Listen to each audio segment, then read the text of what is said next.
الفضل YouTube channel میں آپ کا استقبال ہے۔ اس چینل پر روزانہ قرآن پاک کی ایک آیت تلاوت سماعت ترجمہ اور مختصر تشریح پیش کی جا رہی ہے۔ ویڈیو اپلوڈ ہونے پر نوٹیفیکیشن پانے کے لیے اس چینل کو سبسکرائب کریں اور بیل آئیکن ضرور دبائیں۔ السلام علیکم ورحمۃ اللہ وبرکاتہ۔ میرے دینی و ایمانی بھائیوں اور بہنوں، سورہ نساء آیت نمبر 14 پیش خدمت ہے۔ اعوذ باللہ من الشیطان الرجیم، ومن يعص الله ورسوله ويتعد حدوده يدخله نارا خالدا فيها وله عذاب مهين۔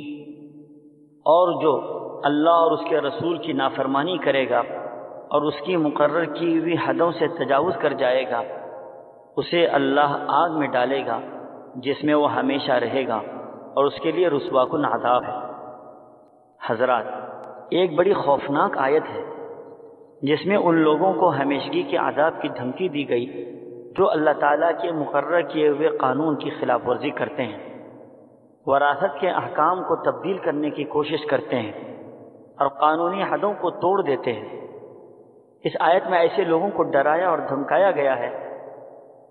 بڑے سخت افسوس کے ساتھ کہنا پڑتا ہے کہ اس قدر سخت وعید ہونے کے باوجود بہت سارے مسلمانوں کے دلوں میں احکام خداوندی کے بارے میں شکوک پیدا ہو رہا ہے، اور بالکل یہودیوں کی سی جسارت کے ساتھ خدا کے قانون کو بدلتے ہیں اور اس کی حدوں کو توڑ دینے کی کوشش کرتے ہیں۔ قانون وراثت کے معاملے میں کھلی نافرمانیاں کرتے ہیں جو خدا کے احکام کے خلاف سری بغاوت ہے۔ کہیں عورتوں کو مستقل میراث سے محروم کر دیا جاتا ہے، کہیں صرف بڑے بیٹے کو وراثت کا مستحق قرار دیا جاتا ہے، اور کہیں دوسری طرح اپنے مفاد کو سامنے رکھتے ہوئے منمانی وراثت کو تقسیم کرنے کی کوشش کی جاتی ہے۔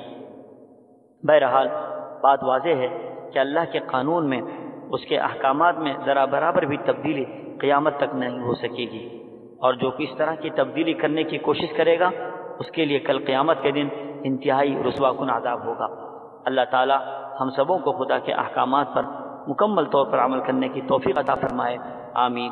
وآخر دعوانا ان الحمد للہ رب العالمین۔